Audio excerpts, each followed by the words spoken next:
अस्सलाम वालेकुम क्लास। तो आज हम करने लगे हैं ऑटोमेटा का चैप्टर 4 रेगुलर एक्सप्रेशन।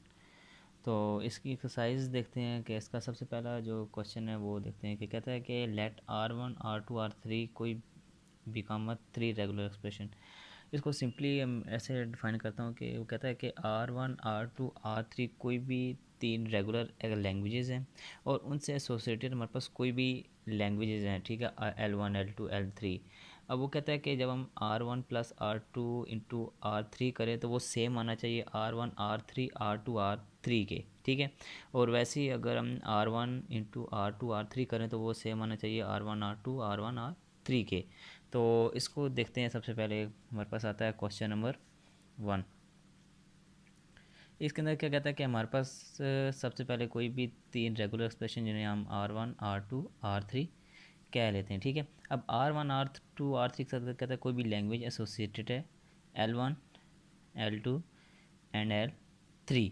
अब हमने क्या प्रूव करना है कि हमारे पास होना क्या चाहिए। वो कहता है कि जब R1 plus R2 into R3 करें तो वो किसके इक्वल आना चाहिए हमारे पास, R1 R3 plus R2 R3, ठीक है। अब क्योंकि हमने इन से एसोसिएटेड कोई भी लैंग्वेज का लिया तो हम इनको कह देते हैं L1 plus L2 into L3 is equal to किसके आना चाहिए, L1 L3 के प्लस L2 L3 के, ठीक है।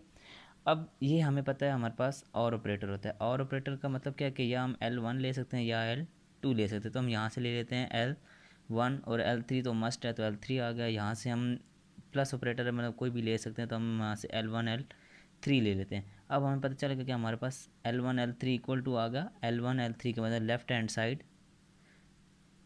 इक्वल टू आ गई है राइट हैंड साइड। इसका मतलब है हमारे पास ये इक्वेशन सेटिस्फाई करती है, मतलब हमारे पास प्रूव्ड हो चुका है, ठीक है।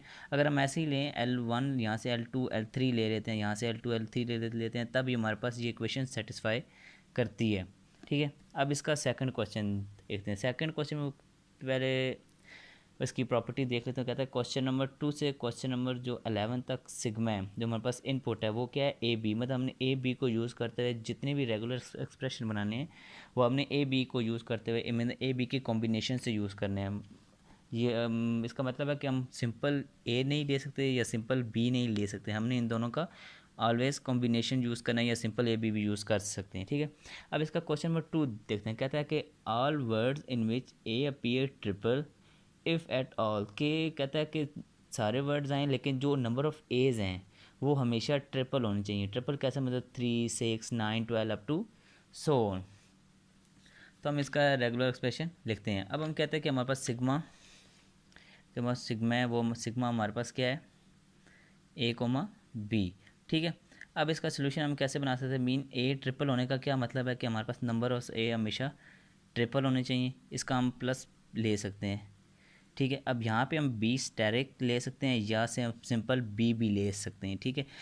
एक चीज़ के ना मल्टीपल्स हमारे पास बनते हैं रेगुलर एक्सप्रेशन, या हम इसका ये भी ले सकते हैं या और करके हम कहते हैं कि ट्रिपल ए का plus B asterisk into B, या बी ए स्टेरिक, नहीं बी ए स्टेरिक तो नहीं कर सकते, अलबत्ता उसमें बहुत नंबर ऑफ़ ए चेंज हो जाते हैं। अब यहाँ पे हमने प्लस क्यों लिया, क्योंकि अगर हम स्टैरिक लें, स्टैरिक में हमारे पास आता है नल, तो नल अगर आए तो हमारे पास ए तो ज़ीरो हो जाएंगे, तो ज़ीरो वाली कंडीशन हमारी है नहीं। तो हमने हमेशा नंबर ऑफ़ एज को ट्रिपल करना है, मतलब 3 मस्ट है ए आना, तो इसलिए हमने ए प्लस लिया है इस कंडीशन में, ठीक है।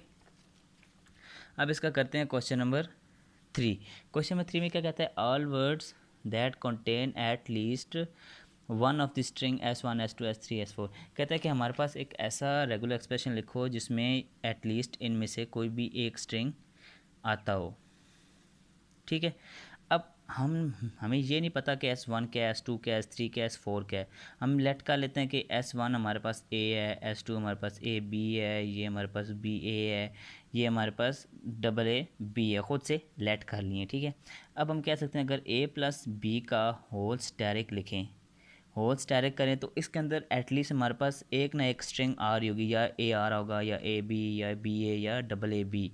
तो इस जो ए बी का होल स्टेरिक होता है ना, इसके अंदर हमारे पास दुनिया जहाँ के सारे कॉम्बिनेशन एग्जिस्ट करते होते हैं। तो इस वजह से हमने कहा कि ए प्लस बी के होस्ट डायरेक्ट में हमारे पास सारे वर्ड्स आ जाएंगे।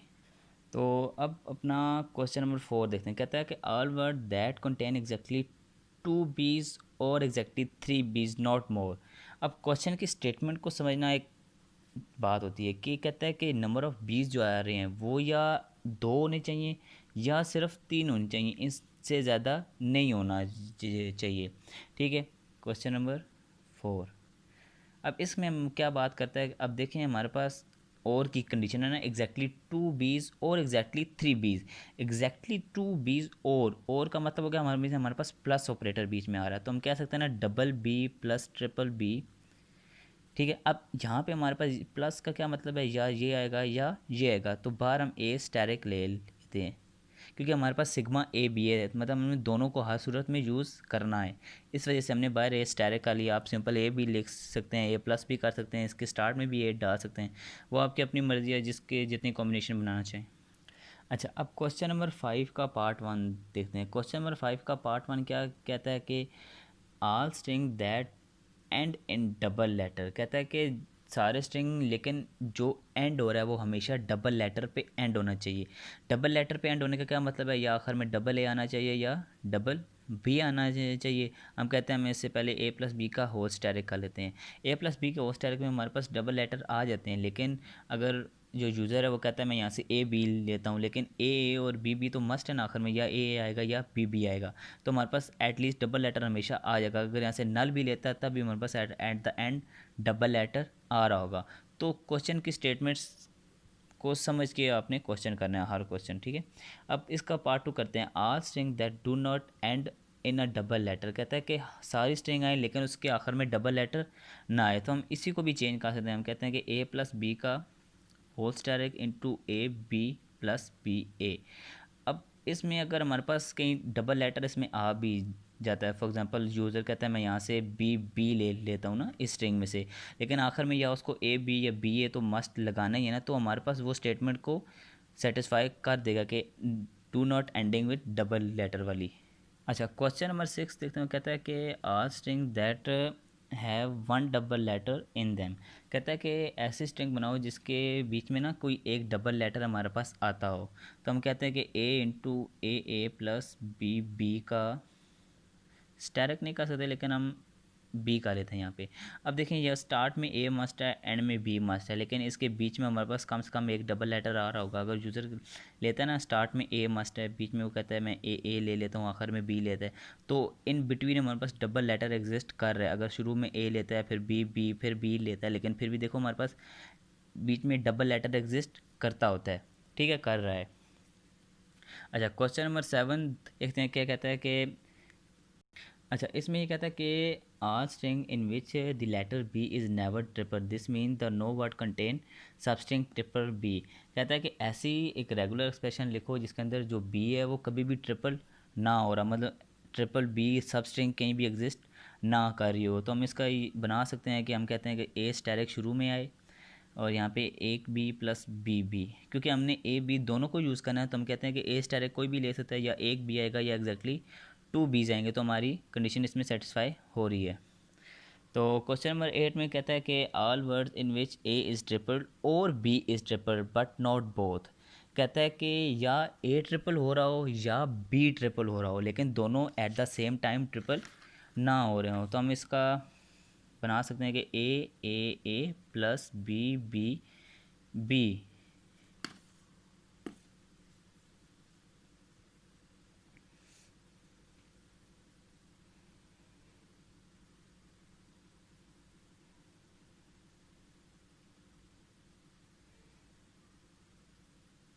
अच्छा, वो वीडियो पॉज हो गई थी बीच में, तो हम I think so question number 8 पे थे। क्वेश्चन नंबर 8 क्या था कि कहता है कि all word in which A is triple और बी इज ट्रिपल।